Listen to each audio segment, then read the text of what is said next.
My name is Allison, and I'm 28 years old.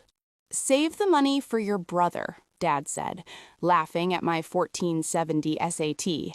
The words didn't just sting, they settled into the room like something permanent, like a decision that had already been made long before I ever opened a prep book. I remember standing there, still holding the printed score report, the paper trembling slightly in my hand. I had imagined that moment differently. Maybe not a celebration, but at least a nod, a quiet, good job. Instead, I got laughter. Mom didn't laugh. She just watched me with that tight, unreadable expression she wore whenever something inconvenient happened. I should have known then that silence from her was worse than anything Dad could say out loud. Your brother needs it more, Dad continued, leaning back in his chair like this was a casual discussion about groceries. He's got potential. You'll be fine anywhere. Anywhere. That word echoed in my head like an insult disguised as comfort.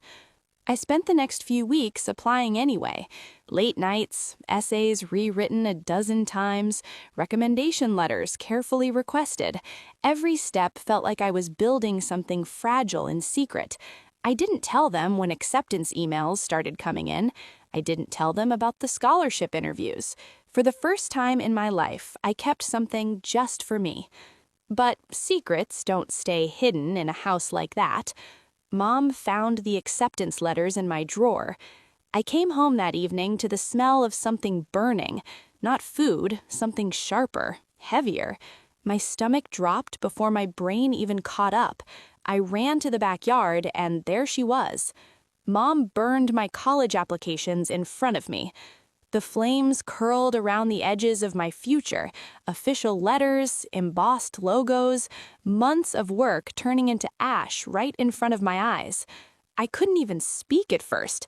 I just stood there, frozen, like if I didn't react, it wouldn't be real. You're not leaving this family behind, she said calmly, as if she were explaining something reasonable. We need to focus on what matters. What matters? My voice finally came out, but it sounded chujoy, even to me. Your brother, she replied simply. That was it. No anger, no apology, just a quiet, final decision. I wish I could say I fought harder in that moment, that I grabbed the papers, screamed, called someone, anyone. But the truth is, something inside me broke instead. Not loudly, not dramatically, just a quiet snap that changed the way I saw everything. That night, I packed a small bag. I didn't take much, just clothes, my documents, and the one acceptance letter that had been left in my email, untouched by fire. I didn't leave a note, I didn't say goodbye. For once, I chose myself without asking permission. The first few weeks on my own were brutal. Cheap motel rooms, instant noodles, job applications that went nowhere. I worked 2 part-time jobs just to stay afloat. There were nights I questioned everything, whether they were right, whether I had overestimated myself, whether anywhere was all I deserved. But then something started to shift. I got a small internship, then another opportunity. Slowly, piece by piece, I began rebuilding what they had tried to erase. It wasn't the path I had planned, but it was mine, and I held on to that. 6 months later, Thanksgiving, I hadn't spoken to them since the night I left. Not a single call, not a message. Part of me thought they wouldn't even notice I was gone for good. But something pulled me back that day. Not forgiveness, not closure, just curiosity. I wanted to see if anything had changed. The house looked exactly the same porch light, the same worn-out steps, the same feeling of walking into a place that never really felt like home. Dinner was awkward. Forced smiles, small talk that felt like strangers pretending to be family. My brother barely looked at me. Dad acted like nothing had happened, and Mom, she avoided my eyes entirely. Then the phone rang. It cut through the silence so sharply that everyone froze. Mom reached for it slowly, almost hesitantly. Hello? I watched her face as she listened. Mom answered, and something changed. Her expression drained of color, her hand tightening around the phone. You mean my son? You mean my son? Mom's voice cracked in a way I had never heard before, uncertain, almost afraid. The room went completely still. Even Dad, who never took anything seriously, leaned forward slightly, his smirk fading. "What is it?" he asked, but she didn't answer him. Her eyes were locked on nothing, her face pale, lips slightly parted as if the words on the other end were too heavy to repeat. Yes, I understand," she said slowly. "We'll be there."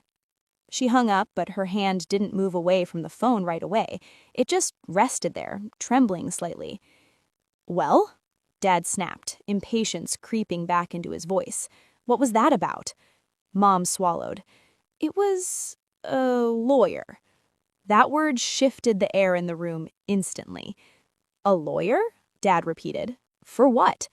She hesitated again, and for the first time in my life, I saw something close to panic in her eyes. "It's about my mother." Grandma.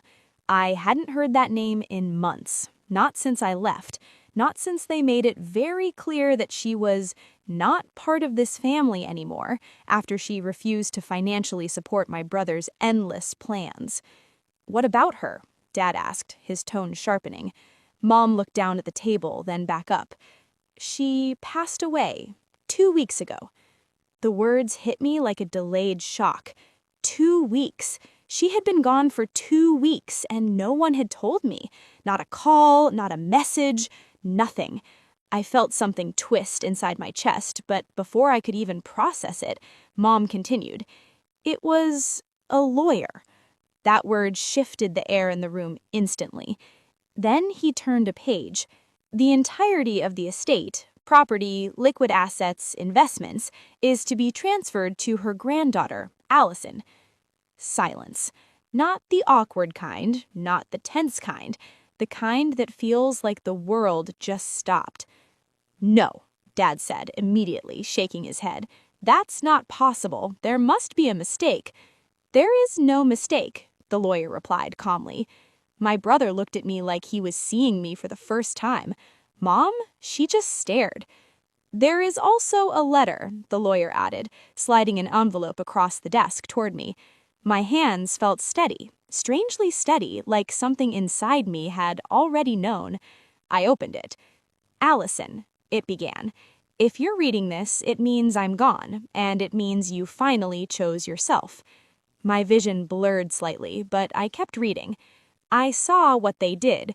I saw how they treated you, and I saw how strong you were when you walked away.